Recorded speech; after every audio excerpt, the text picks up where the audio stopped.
বিসমিল্লাহির রহমান রাহিম। আসসালামু আলাইকুম। আমি Yasin Arafat, face to face. কিন্তু এখন সকাল, আজকে 14ই এপ্রিল, পহেলা বৈশাখ, শুভ নববর্ষ। বাংলা বর্ষের প্রথম দিন শুরু হলো আজকে 1 তারিখ। তো বৈশাখ মাসের 1 তারিখ আজকে। তো এই উপলক্ষে আমরা বাঙালি বা বাংলাদেশের যারা বাঙালি, ইন্ডিয়ান বা পুরো বিশ্বের যারা বাঙালি, এই দিনটাকে উদযাপন করে থাকি। আমাদের এই দিনের পরিপ্রেক্ষিতে কিছু উৎসব ঘটে থাকে আমাদের সমাজে।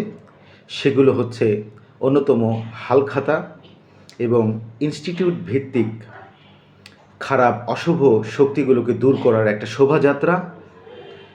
তার সাথে আমাদের দেশীয়ভাবে বিভিন্ন জেলা পর্যায়ে মেলা হয়ে থাকে, যেন আমাদের শিশু সন্তানরা কিছু শিখতে পারে, এই ঐতিহ্যগুলো ধরে রাখতে পারে, সংস্কৃতিগুলো ধরে রাখতে পারে। তো এই বিষয়গুলো আমাদের সমাজে বলবৎ আছে। তার মধ্যে অন্যতম হচ্ছে সকালে খাবার দাবার হিসেবে আমরা যে খাবারটা খেয়ে থাকি সেটা হচ্ছে পানি ভাত। এই পানি ভাতের নাম এক এক দেশে এক এক রকম। তো আমাদের দেশে এটাকে বলা হয় পান্তা। তো এই পান্তাটাকে আমরা কিভাবে উদযাপন করে থাকি, সাথে একটা পেঁয়াজ থাকে এবং ইলিশ মাছের ভাজি কিংবা যে কোনো মাছের ভাজিও থাকতে পারে। শুকনো মরিচ, কাঁচা মরিচ যে কোনো কিছু দিয়ে স্পাইসি তৈরি করা হয়, প্লাস যে কোনো ধরনের স্পাইসি ভর্তা। যেমন আমি নিয়েছি আলু ভর্তা, অনেকে বেগুন ভর্তা দিয়েও খায়, অনেকে অন্যান্য যে কোনো ভর্তা দিয়েই এই পানি ভাতটা মজা করে খায়। এবং বাঙালিরা এই 14ই এপ্রিল পান্তা ভাত খেয়ে দিন শুরু করে, মানে বাংলা বছর শুরু হয়। এটাকে আমরা আমাদের জন্য শুভ মনে করি এবং আনন্দদায়ক একটা উৎসব ভাব মনে করি। তো এই হচ্ছে পয়লা বৈশাখ বা নববর্ষের কিছু ছোট ছোট বার্তা আমি দিতে পারলাম আজকে। তো আমার সকালের খাবার হিসেবে আমার আব্বা আম্মা অলরেডি খাওয়া শেষ।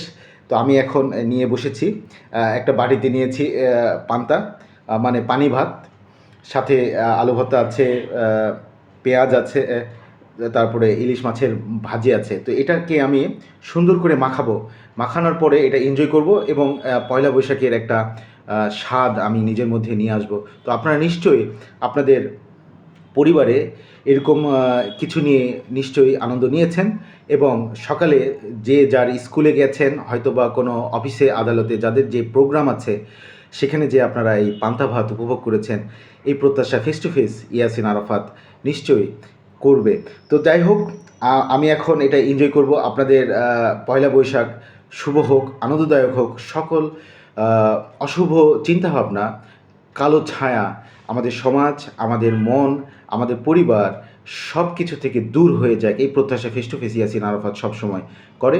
যেসব দেশে যুদ্ধ লেগেছে যুদ্ধগুলো বন্ধ হয়ে যাক, মানুষের মধ্যে আনন্দ ফিরে আসুক, বাংলাদেশ থেকে ফেস টু ফেস এই প্রত্যাশা করে। তো এই বলে শেষ করছি, আপনাদের হাসিতে face to face Yasin Arafat সবসময় থাকবে।